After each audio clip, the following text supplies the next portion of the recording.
Mga Karaitos One, welcome back to my YouTube channel. Sa mga hindi pa po nakapag-subscribe, subscribe na po kayo para updated kayo sa mga latest upload. Ngayon, nandito ako sa Pagsibol. Update natin kung ano yung mga bagong ganap ngayon dito. Ayun, so wala pa rin halos katao-tao.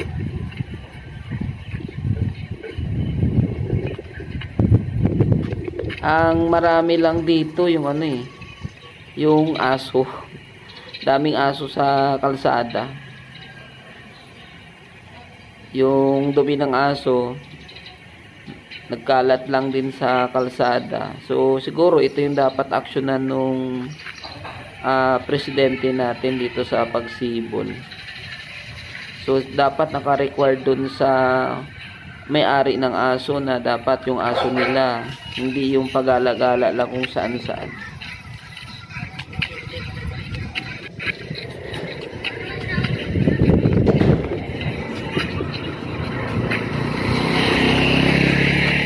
So may bagong clubhouse din, yon yung Pagsibol 4B. So sa A kasi mayroon na dito sa B mayroon na rin. So yan yun, hindi nga lang natin alam kung kailan magbubukas, pero malapit na rin matapos yung pinaka clubhouse ng Pagsibol 4B.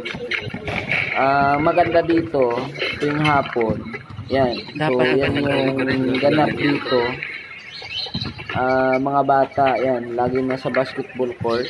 So maganda kasi dito pag mga ganitong oras, hindi na masyadong mainit. Ayan, so iikutin natin yung Pagsibol B.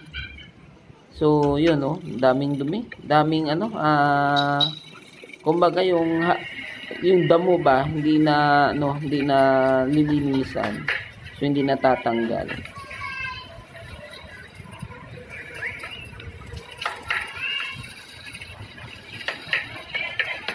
Pero overall maganda dito sa Pagsibol. Kung ikukumpara natin sa ibang mga subdivision dito sa Naik. Isa din to sa malinis at magandang subdivision. Yan, yung tawl-tawl ng aso. So pagtatakbo-takbo ka dito at pagala-gala yan, malamang hahabulin ka niyan.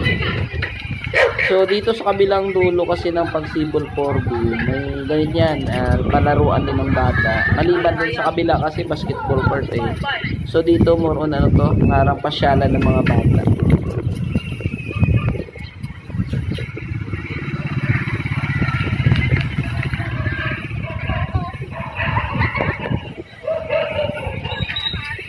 Tatahulan yung mga aso.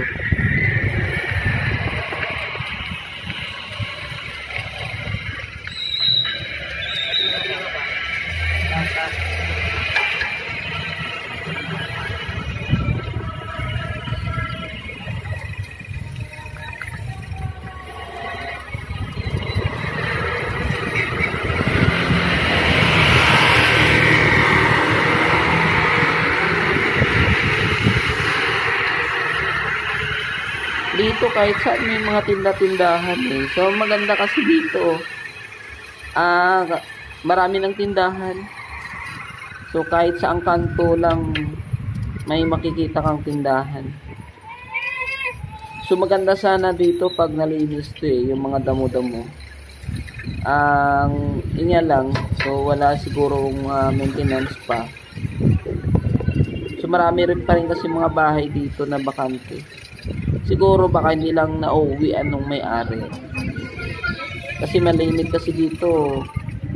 Ang may-ari nito nagtatrabaho sa Maynila Kaya pag umuwi siguro dito, so doon lang malilinisan. So lalo sa panahon ngayon, malapit na yung tag-ulan.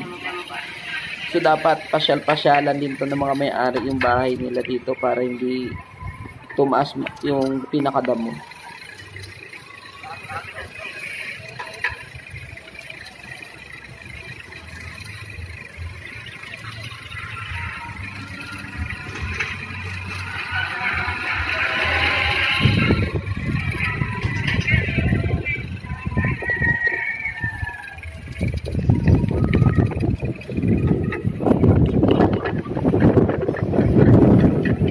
So maganda dito pag may maintenance talaga. Yung mga damo dito sa mga bahay na wala pang tao, dapat malinisan. Kasi ang tataas ng damo eh. Yun, pag tuwing hapon, dito kayo sa basketball court.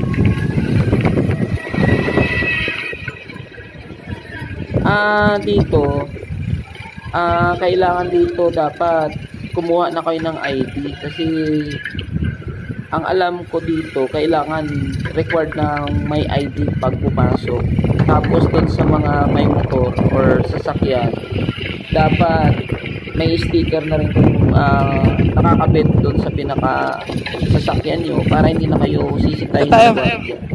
Doon kasi sa pagsibol 4A, no ID, no entry na doon eh. So no sticker, no entry na rin. Yun. So ito yung sa labas ng pagsibol. So ito yung daanan. So maganda din kahit man lang yung daanan ang ganda. Yan, so malawak yung daanan. Yun lang, medyo may mga babaso-basura pa kasi na tinatapon sa gilid eh. Pero siguro naman malilinis dito pagdating ng araw.